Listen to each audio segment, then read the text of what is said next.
My name is Imtiaz Ahmad. I'm a software developer by profession and now a Udemy instructor. I've been teaching software development for about 3 years now on Udemy. I teach programming languages such as Java, Python, SQL, jQuery, Elasticsearch, and I'll soon have a Python course as well.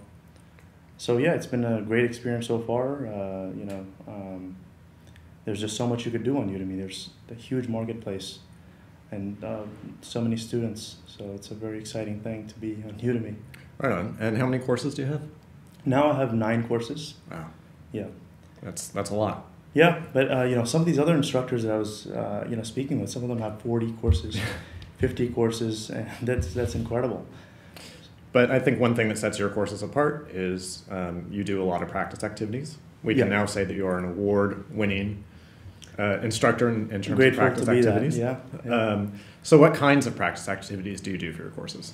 Mostly, I try to implement what I've learned in the industry. I've been developing software for over 10 years.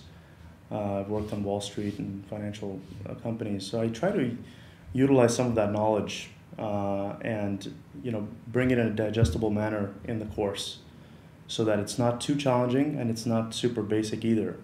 So that the practice activity is long enough for a comprehensive problem. So I try to keep the assignments practical and engaging and sort of real world, as real world as possible. And I think students appreciate that. Now, do you look at the results of their activities, or how do you know, or how do they know when they've been successful? A lot of times I could tell by the reviews. I've gotten reviews from students saying, "Oh, I was able to land a job in Amazon." On LinkedIn, I've gotten messages from some students. They were able to land internships and get jobs that they were hoping to get. So that's really the practical implementation of learning. I really like to see that learning transform into landing a job. That's amazing. So the more I see that, the more I realize, okay, this stuff is working. The assignments are practical enough, and they're actually helping students. I think more important than actually the lecture content and going through the videos and learning is the actual process of applying what you're learning and practicing those assignments. I have this saying. I say, don't take this course as a popcorn course. Don't just sit back and just eat popcorn. It's not a movie. Mm-hmm. You need to be engaging and type along. Since these are programming assignments, type along with me. And then when I ask you to pause the video and actually complete the assignment, and then you can resume to watch my solution. So you don't actually have to grade or look at their work. You can just tell by their success. Yeah. Mostly through feedback. Mm-hmm. I do have some assignments where students submit the assignment, and I look through them. But not in great detail. A lot of students that contribute, in the Q&A section, they're answering a lot of questions. They sort of become my top priority if they need help with something. I really like to help students that are helping the community as well. So I definitely look at those assignments and try to help them as much as possible. But there's only so much I could do. Right. But it's going great so far. But that seems good. You're really rewarding people who are participating. Absolutely, yeah. And that, I think probably helps the whole community, right? Absolutely, yeah. The more they contribute, the more it allows me to contribute, because if they're helping answering questions, I can go through their answer and mark as top answer. That saves me time. And then also, I see that they're putting in the extra effort. So why shouldn't I do the same? Right? Yeah. So how do you choose the moments in your course that you really want to add an exercise to? Like, is there a general rule? Is there something in particular, like a threshold you try to reach in terms of what you're trying to explain? Yeah. Once I go over the topic, I basically start with going over the theory and why it's important to know what we're about to go over.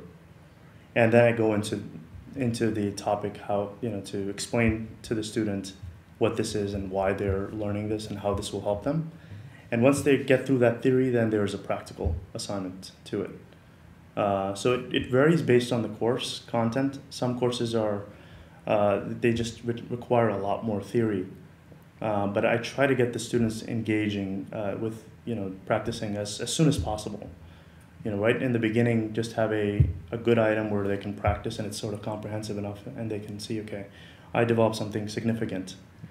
And then the significance, the level of significance increases as the course progresses, and by the time they're done with this course, if they've been completing those assignments, they can take this course as a sort of a one-go thing. They don't have to watch the lectures a bazillion times. They were building on the concepts along the way. As I went over the theory, they practiced the assignment, and then they moved on to the next big piece. They practiced that, and then they, by the time they're done, my goal has been to try to make these courses sort of a one-go course where they take it from beginning to end, and by the time they're done, they're confident enough to say, okay, I actually know this topic. So and what it sounds like you're saying is that students, they're not progressing faster than they should, because if they don't get something during the exercise, do you think they're going back and relearning things?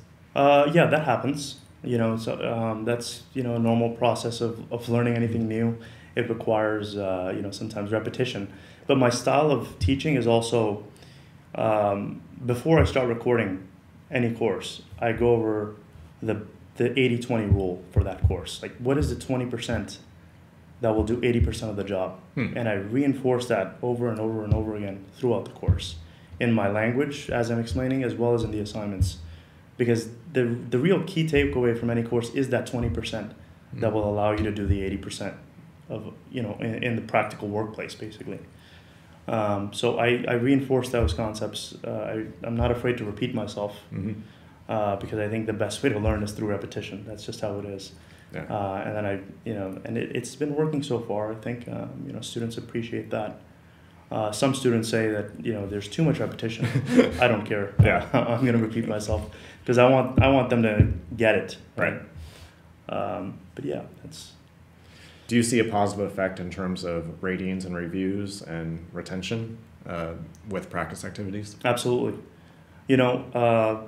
Before I started recording full-time for Udemy, creating these courses, I was learning from YouTube how other instructors teach. I was always a software developer, but I'm not a teacher. I don't have that kind of background. I acquired that through, working with, teaching on Udemy, and now I'm at a point where I'm more comfortable with the whole process. But when I was first starting off in YouTube, I was looking at some of the comments that students were leaving, and they were saying, oh, this is great, but where do I practice? How do I get this thing? How do I move to the next level? So those are the key areas that I focus on in my teaching style, is make sure to have assignments. And I think it improves retention. Have you ever had a comment where a student says, oh my gosh, this is way too hard? I get that sometimes. Yeah. But usually, if I get too much of that, I go back and edit some of the previous lectures. Maybe I didn't explain something as well as I should have. So I may add another lecture to compensate for that. And then hopefully the assignment is more digestible by the time they get there. Well, that's great. So it becomes a feedback mechanism for you as well. Right, as an exactly. Yep. I try not to change the assignment too much, because the assignment is there for a purpose. Right. It's supposed to reinforce what they've learned. So if they are not able to do the assignment, I don't make it easier.